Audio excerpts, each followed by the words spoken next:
Anyway, I'm kicking around looking. Of course, he's going through his delivery as he does with groups of tourists when they come there. He leads them around those historical spots there on Ford Island, Pearl Harbor, wherever they might go. Finally, I'm not being a very good audience, you know, because I remember quite well what happened there that morning. But I'm trying to find some sign of that construction did. Finally, Jim realized I wasn't being that much good of an audience. He stopped his delivery and said, what are you looking for anyway?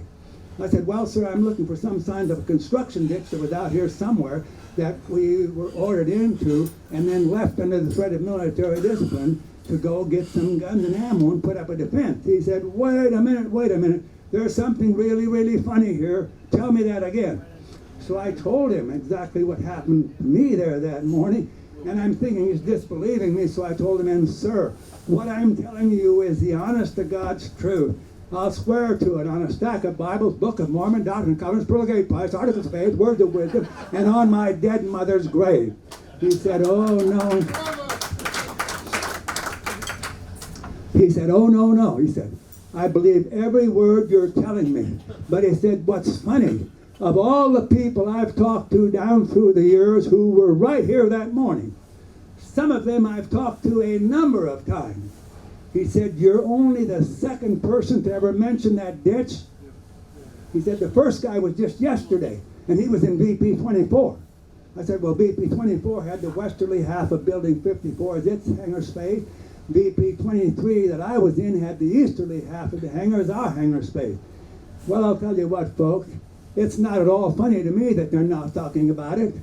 If I had spent that morning in that ditch, as so many of them did, if I had not left that ditch, even under the threat of military discipline, which I still live under, it's never been rescinded. So I still live under the threat of military discipline. Anyway, if I had not got out of that ditch and went and got that gun and got started what defense was put up there on that end of Fort Island, then I wouldn't be talking about it either, you know.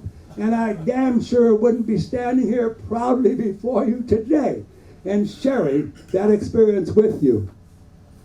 When we got home from that event, my dear sweet wife said to me, what was it like to go back to the scene of that terrible, terrible battle after all these years? Well, you know, I never really thought about it. You know, I got busy building another life, raising a family, and I just never ever thought about it. But once my wife asked me about that, and I began thinking, boy, those things kept rushing into my mind like crazy. And I figured, well, if I don't write them down, you know, maybe they'll be gone. So we'd be sitting at the dinner table, I'd push the meal aside, grab a piece of paper, write down what I was thinking, or I might be out in my small shop working. By the way, this past April 2nd was a double anniversary date for me. On that day, it had been 78 years since I had enlisted in the Navy. Also on that day, I had been a working, wage-earning, tax-paying, service-providing, productive, contributing, self-supporting member of my generation for 78 consecutive years. But now that I'm 95, I figured it's time to retire, so I don't do that anymore. Anyway, it was no time at all, and I had wads of those notes, and I figured I better get this organized. I better get it put together. I better correlate it some way so it means something to somebody. Otherwise, it's just a bunch of scribbling. For me, it seems to work better if I put it in a group of verses rather than in a line-by-line, page-by-page story form. I'm going to share it with you here today, and I ask those of you who have been to Pearl Harbor, listen carefully. See if it reminds you of what you saw and what you most likely felt while you were there at those memorials. For those of you who have not yet went, I would encourage you to go at your earliest possible opportunity. And if you'll remember what we say and do here today, maybe it'll help to prepare you for what you will see and most likely feel while you were there. I've called it a tour of remembrance. I gotta have a drink.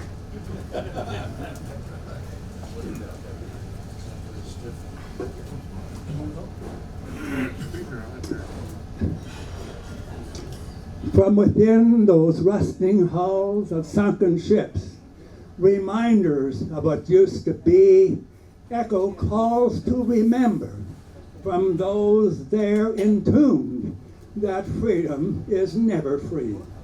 For those who answer duty's call, in the air, on land, or at sea, where liberties and freedoms come under threat, that's where they choose to be. They all gave some, and some give all, those liberties and freedoms to save, but those valued treasures can only remain if protected by the gallant and the brave. The bombs blast, the cannons roar, the sights and sounds of battle, the cries of the wounded, the sighs of the dying, amid burst of machine gun rattle, the fires, flames, the burning airplanes, the sight of sinking ships with death raining from the skies right before our eyes. How could we ever forget? Some man guns put up a fight, a victory hoped to gain. They stood their ground, then many with their ships went down, and down there they shall forever remain. Those shipmates and buddies, forever they're lost, never to breathe air again, must always be honored and forever remembered, or their sacrifices will have been in vain. Some saw it all, got involved, a few in their own way, and for those who did and still survive, it's like only yesterday. We've grown old, tried to move on, things we've tried to forget, but try as we will, those memories linger still, and for some, it's not over yet. Our seasons pass, the time draws near, the last survivors will have faded from sight. Then comes each following 7th of December, will there always be those who will carry not only to remember, but to remember and then go to the top of Mount Diablo on that night and light the light. I have a short request, if I may, and I'm quite sure that I can speak for the few of my Pearl Harbor fellow survivors who still survive, but for any and all of you who have stepped forth, laid your life on the line to provide, protect, and preserve those liberties and those freedoms with this simple request. When our journey here has ended and you've laid us down to rest, know that we valued your love and your friendships. They've been the very best. Don't let sorrow cloud your pathways. Cheerfully greet each coming dawn, joyful for all that we have shared. Life must go on. Don't send us loads of flowers or stand by our grave and cry.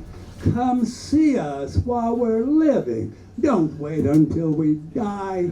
And someday in the great hereafter, who knows just where or when, we'll be missing you much, and we'll be waiting until we meet again. Your life must go on. For those of you who... For those of you who are looking for a very easy and convenient way to remember and to honor any and all who have down through the years, not just there at Pearl Harbor, but anywhere and everywhere, given their life in the service of this country, if you will make yourselves available sometime between sunset on each December 7th and sunrise on the 8th, find yourselves a vantage point from where you can see the top of Mount Diablo. Stand and watch that beacon as it rotates and sends its newer, brighter, and broader beam of remembrance out across all the valleys below.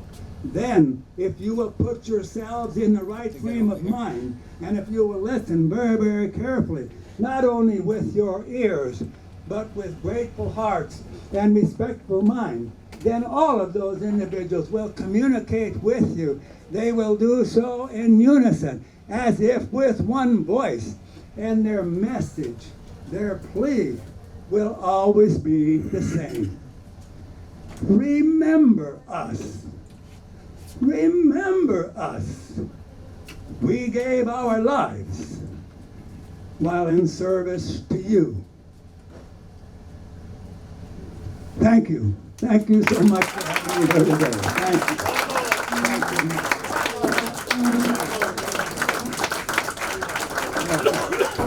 You know what? Thank you.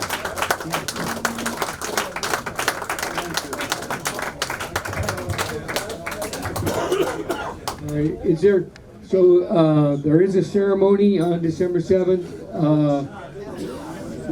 up at Mount Diablo. There's going to be a ceremony for the lighting of the beacon. East Bay campus. Why don't you tell them about that? Tell them about that. How's that? When is that? The beacon lighting. We go on December 7th to the East Bay campus of the college, East Bay College over off Magnesia Valley Road.